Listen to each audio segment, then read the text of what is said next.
ورحمة الله وبركاته. الحمد لله وكفى، والصلاة والسلام على رسوله المصطفى.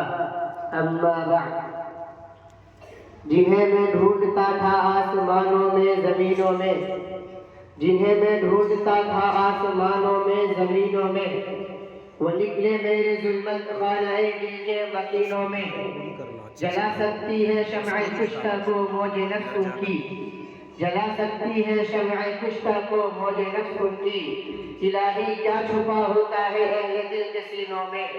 نہ پوچھ ان فرقہ پوشوں کی ارادت ہو تو دیکھ ان کو، نہ پوچھ ان فرقہ پوشوں کی ارادت ہو تو دیکھ ان کو، کہ بیضا لیے بیٹھے ہیں اپنے آستینوں میں.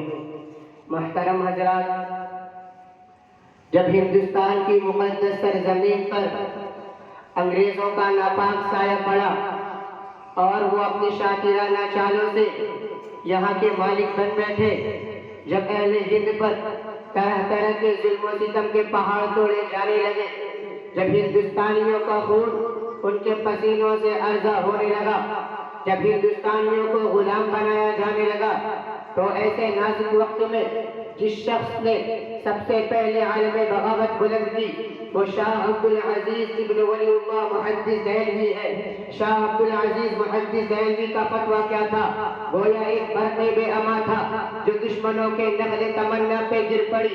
انگریزوں کی نیند حرام ہو گئی، جگہ جگہ آزادی کے شعلے بھڑکنے لگے، جگہ جگہ آزادی کے پرچم لہرانے لگے، سینوں میں ولولے مچلنے لگے اور حوصلوں نے انگڑائیاں لینی شروع کر دی. مسجد درس پر بیٹھ کر قرآن و حدیث کے درس دینے والے علماء کرام خانقاہوں میں بیٹھ کر اپنے خون جگر سے شمع اسلام روشن کرنے والے مشائخ اعظام نے اپنے اپنے درسگاہوں کو چھوڑ کر، اپنے مدرسوں کو چھوڑ کر، اپنے خانقاہوں کو چھوڑ کر میدان میں آ گئے اور انگریزوں کے سامنے انگریزوں کے خلاف محاذ بنا کر منزل کے جانب بے سر و سامانی کے عالم میں نکل پڑے. اور میں اکیلا ہی چلا تھا جانب منزل مگر، میں اکیلا ہی چلا تھا جانب منزل مگر، راہ رو آتے گئے اور کارواں بنتا گیا کہ مصداق بن گئے. محترم حضرات، واقعہ یہ ہے کہ اگر ہندوستان کی جنگ آزادی میں علماء حصہ نہ لیتے تو یہ ہندوستان کبھی بھی آزاد نہ ہوتا.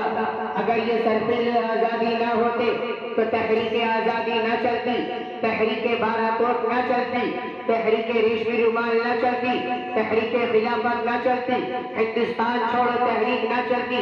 الغرض علماء کرام ہی نے اپنے خون جگر سے اس عروس آزادی کی بنا بندی کی ہے اور اپنے مقدس لہو سے اس شہر آزادی کو سینچا اور پروان چڑھایا ہے. چنانچہ 1857 کی جنگ آزادی میں 2 محاذ تیار کیے گئے. ایک محاذ بمبالا پر جس کی قیادت حضرت مولانا جعفر خانتیری کے پاس تھی، دوسرا محاذ شاملی پر جس کی قیادت حضرت حاجی امداد اللہ کے پاس تھی. اس 1857 کی جنگ آزادی میں بڑے بڑے علماء، بڑے بڑے صالح شہید و زخمی ہوئے. اس 1857 کی جنگ آزادی میں ہی حضرت مولانا قاسم نانوتوی زخمی ہوئے. اس 1857 کی جنگ آزادی میں ہی حضرت گنگوئی رحمۃ اللہ علیہ زخمی ہوئے.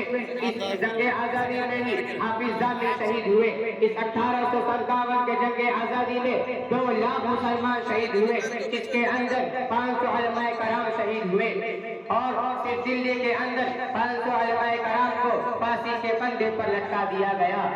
بہرحال جب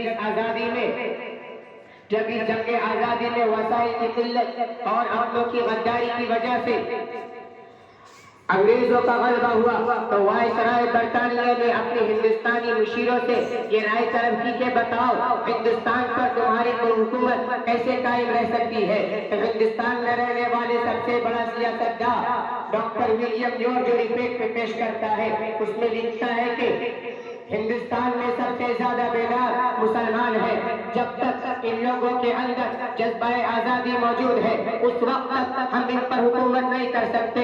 اس لیے ان کے اندر سے جذبہ آزادی ختم کرنا ضروری ہے اور جذبہ آزادی ختم کرنے سے پہلے ایک اور چیز ختم کرنا ضروری ہے. وہ کیا ہے؟ وہ یہ ہے کہ ہندوستان کے اندر سے علماء کرام اور قرآن کو ختم کر دیا چنانچہ سن 1861 عیسوی میں ان انگریز بدبخت نے 3 لاکھ قرآن کریم کے نسخوں کو جلائے اور اس کے بعد علماء کرام کو ختم کرنے کا فیصلہ کیا۔ انگریز مورخ مسٹر ایڈورڈ ٹامسن اپنی یادداشت میں لکھتا ہے کہ 1864 سے لے کر 1867 تک انگریزوں نے 14,000 علماء کرام کو تختہ دار پر لٹکا دیا۔ ٹامسن کہتا ہے کہ دلی کے چاندنی چوک سے لے کر خیبر تک کوئی ایسا درخت خالی نہ تھا کہ جس کے اوپر علماء کرام کی گردنیں نہ لٹکی ہو۔ ٹامسن کہتا ہے کہ علماء کرام کو سوروں کے کھالوں میں بند کر جلتے ہوئے تندوروں میں ڈال دیا گیا۔ ٹامسن کہتا ہے کہ علماء کرام کے جسم کو تانبے سے داغایا گیا۔